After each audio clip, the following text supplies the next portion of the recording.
direction, 30 degrees in the other direction, and then you can draw it all the way around. There you go. But, so I have it do a few turns. Can I get it back to center? Will be 0? Yeah, it's still 0. Right? And it was spinning for a good 2 minutes. Right? So it's really super precise.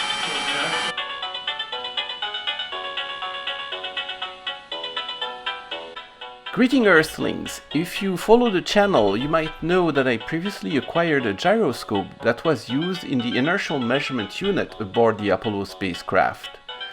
3 of these gyros were used as sensors in the IMU.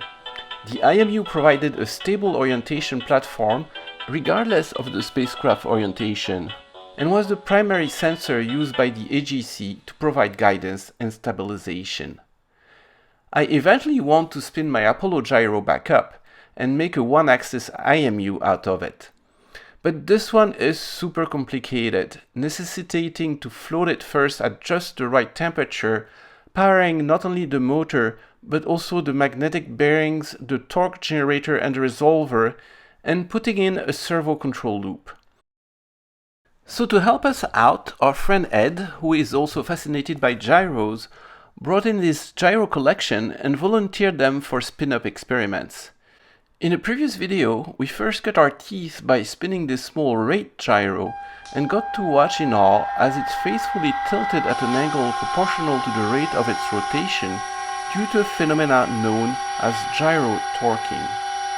That's what this particular gyro was designed to do, measure rotation rates. Next up is this Sperry C5 direction indicator gyro. It is going to be our guinea pig for testing the 3-phase supply I just acquired from an auction. So Ed is back because Ed got me into the gyro thing, right? Yeah. The one that brought all your gyro collection, and we have... I should really apologize for that. I don't know. I think it's good. I only bought an Apollo gyro afterwards. It was very reasonable. And can you spin your gyro around so we can see its pretty face? There we go. So that's a... how do you call it? A course gyro? A heading gyro? A heading gyro? Yeah. And one of the reasons I want to spin it up is because I have acquired a 3-phase power supply, which is infinitely programmable. You can have 3 different voltage on the 3 phases. You can choose the phase, you can do arbitrary waveform. But I wanted to make sure it works before we power something more fragile like the Apollo spacecraft stuff. And the gyros seem like a good guinea pig. Guinea pig, and it should be robust. Right. So these things are actually quite neat inside. So here's the gyro, it spins in there with a little bit part of the rotor. We'll have to check that we spin it in the right direction. And when that spins around, then that spins around. So basically it's the contrary that happens. The gyro stays put and the casing spins around it. But this one has one extra part in it. It has a little contact here that you see on the side that drives a torque motor that's on the top. And the idea is that when the gyro spins, it's going to drift progressively. All the gyros have some finite amount of drifts, and when this gets out of the horizontal, it puts some current through the torque motor, which is going to torque it so it brings it back to horizontal. Or so I think. I agree. Right. The auto leveling feature is one of the goodies in that gyro. Other than that, it's pretty simple. You power it with 3 phases of 115 AC 400 Hertz, and the extra complication here is that self-leveling mechanism. Here you see the contacts, and it's just very simple. If it goes one way, it will torque one way. If it goes the other way, it will torque the other way. So there's both a stator and a rotor. So that's That's all there is to it. It's pretty simple. Well, let's say simple to operate. Mechanically, it is far from simple. And I have 115 volts on all the phases. Okay? We're going to try to turn it on briefly and see if it turns the right way. I should have the... Okay, that helps. Maybe it's on top. You see the... Yeah, you have it. 1, 2, 3.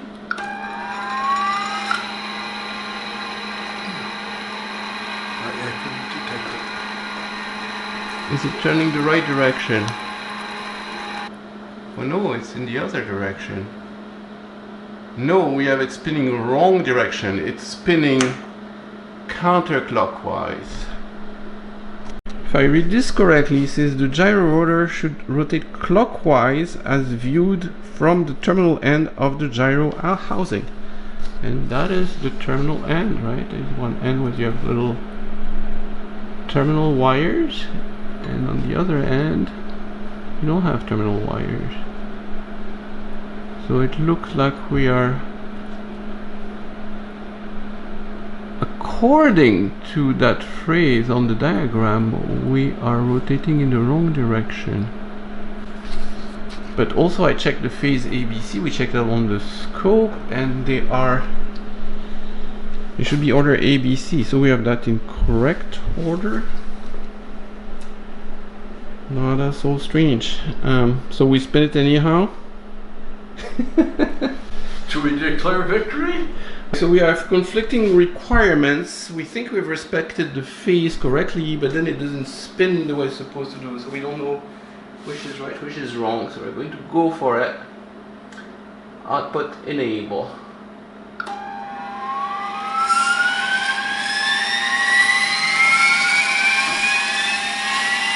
That's scary.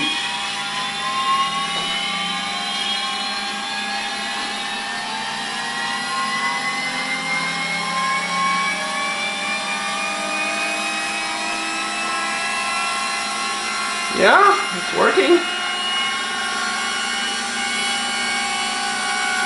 Makes a lot of noise though. Well, it seems to work if you ask me. 3, 2, 1.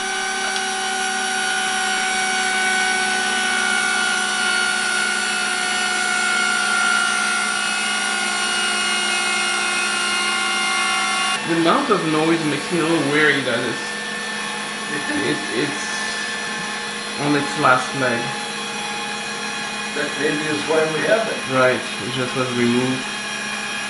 But this one, apart from the noise, it has a very long spin down, which to me is a good, if there was something really wrong with it, it would have stopped spinning earlier. Right. Oh, they call it differently in that diagram than in this diagram.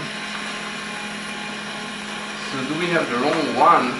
So the plot thickens. We've just figured out that those two pictures were inconsistent. This one has phase B in the red, and this one has phase C in the red. This one has phase C in yellow, and this one has phase B in yellow.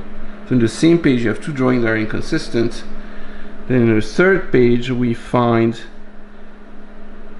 the same wiring as this one, which is not the one I'm using, but the indication of which direction it should turn is on that one. So maybe this one is wrong. And upon further review, this one appears in another area of the manual is type C1, and this one is type C5, and what we have is a C5. So maybe it's that wiring. So I think we may have two minor issues. First, I think we wired it reverse, which it tells me should not affect the operation, except it should be more drifty. That's what they were saying, that if it's too drifty, it might be that the phases are reversed. Right, but I think we have an issue with the self-leveling contacts. I can see the self-leveling contact. I figured finally where it is.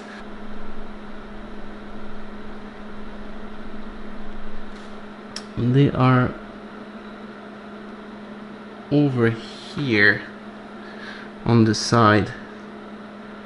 These are the self-leveling contacts. That the black is actually the contact itself. Oh, there you go. You see the two segments. There's one segment there and one segment there. And there's a little contact on top, a little contact at the bottom. The top one works, the bottom one doesn't seem to work. I don't know if I can do it with the camera on, so I have to go between this one. And I have to do it on the other end. It's very intermittent, so we have it working a little bit over here. Not there, which is correct. And if I choose the other contact, it's worse. Yeah, I hardly... So it's not working up here, which is correct, and then it should beep when I go down, and it just beeps. It should be beeping right now, it's not. So I think we have the bottom contact that's not contacting correctly. So our self-leveling feature might not work, but I don't know if we can if it makes sense repairing it. We'll have to go and look at the contacts. Okay, so I have reversed my phases.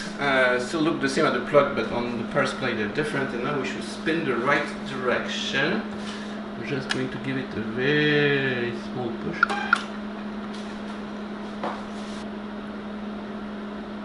Okay, so I feel more comfortable with that configuration. I think that's the correct one. Okay. Let's try it again.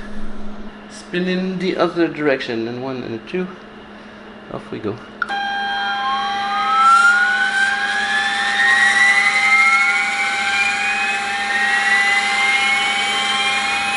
Similar noise, huh? Maybe a little bit better. It Sounds much better.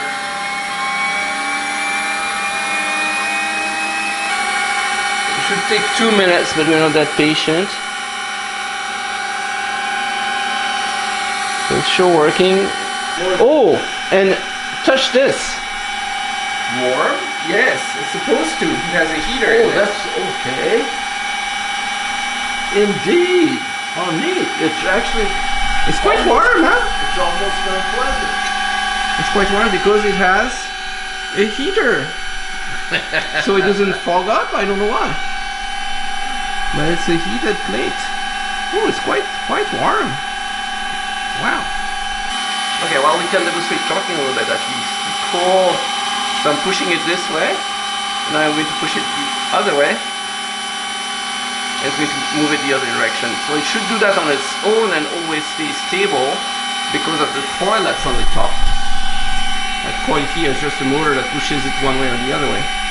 But unfortunately, since our contacts are not working, our level contacts are not working, it's not working. Or that's what I think it is. It's a neat mechanism, I have to say. A little scary, but neat. Okay.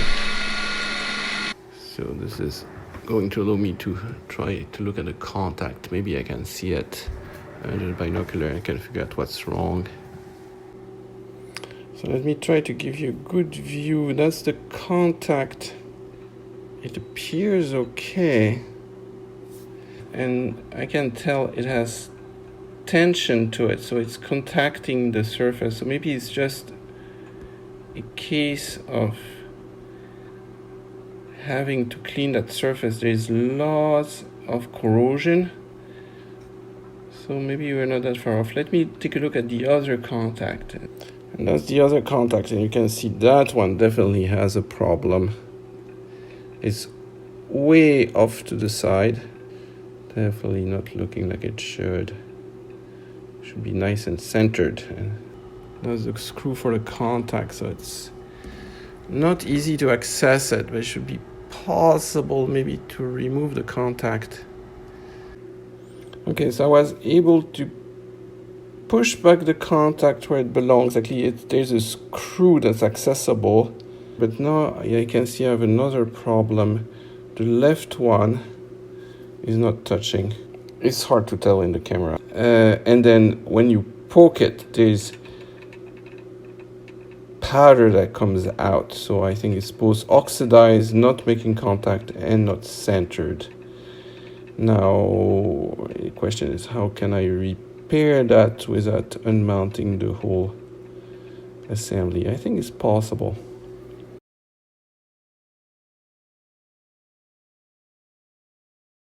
So I believe the auto centering now works. So if I push it, put it out of centering, let's do it the other direction, like this. Right, let's say it has drifted for a while. So here I torqued it manually.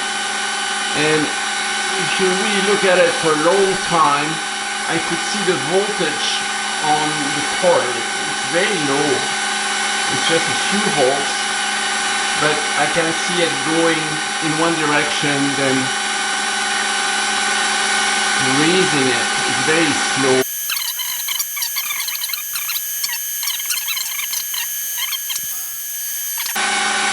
And same thing if I put it the other direction. It works a little worse in that direction, I think. So I think our gyro fully works. It is a lot more precise than I thought it would be. But wait, there's more! A year earlier, at another auction, I was able to score a gyro testing turntable, courtesy of Mr. Trump pushing Huawei out of the country in a hurry. That was a whole adventure, as I had to wrestle the cables that were in another lot from another greedy bidder, so I ended up paying more for the cables than for the table. But anyhow, what counts is that I got the whole thing still for a fraction of the price of this thing new. And even better, the software for this is usually quite expensive, but when I contacted Ideal Aerosmith and explained what I was doing with it, they decided to sponsor the channel by donating the missing software. They also confirmed that this unit was less than a year old. So thank you very much, Ideal Aerosmith, you are a class act.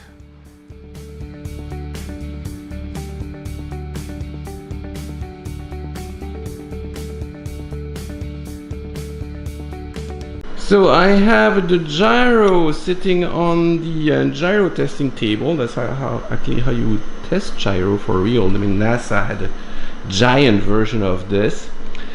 This I picked up at an auction because, of course, these are humongously expensive. Actually, the manufacturers tell me the system is worth 50k, but I got it for a few hundred. And it works, and so you can do controlled motions. And by the way, this is from Ideal Aerosmith, and I didn't have the software for it, and it also costs a fortune if you want it.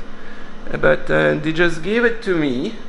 Thank you very much, Ideal Aerosmith. So they are an official sponsor of the channel.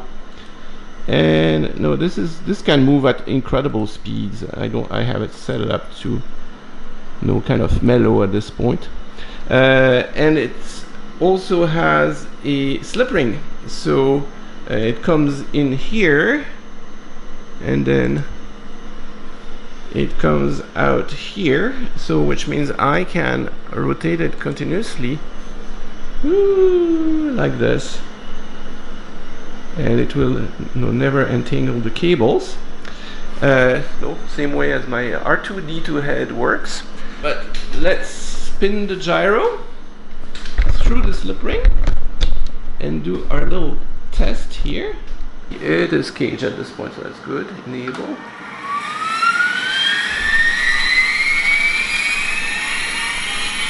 So up we go. Good safety squints, you never know. But I think the gyro is getting less noisy now. It's breaking in. Okay, uncage it. Okay, this is not what I wanted it to do. 0 over here. Cage. There you go. Try to get an approximate 0.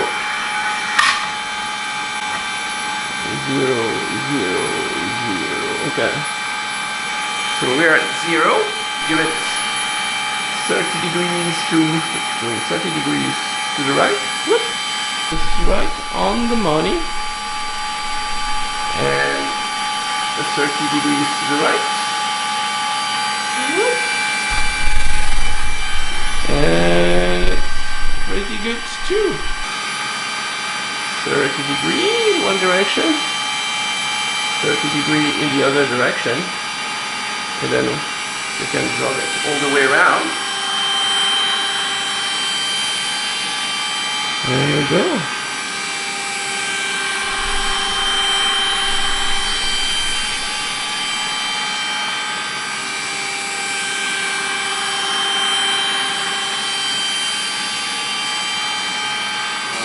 But, so I have it do a few turns. Can I get it back to center? It will be 0.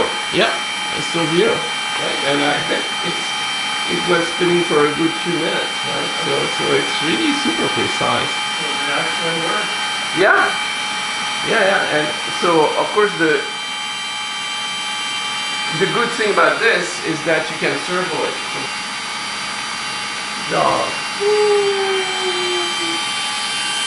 How much fun can you have with 50K of equipment?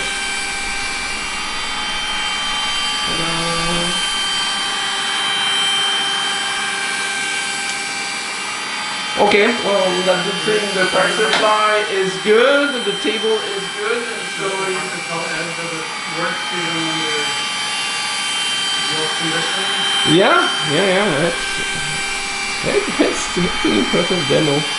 I should. If I tie it down, I can make it spin really fast, but hey. I believe it works. So we go. There you go.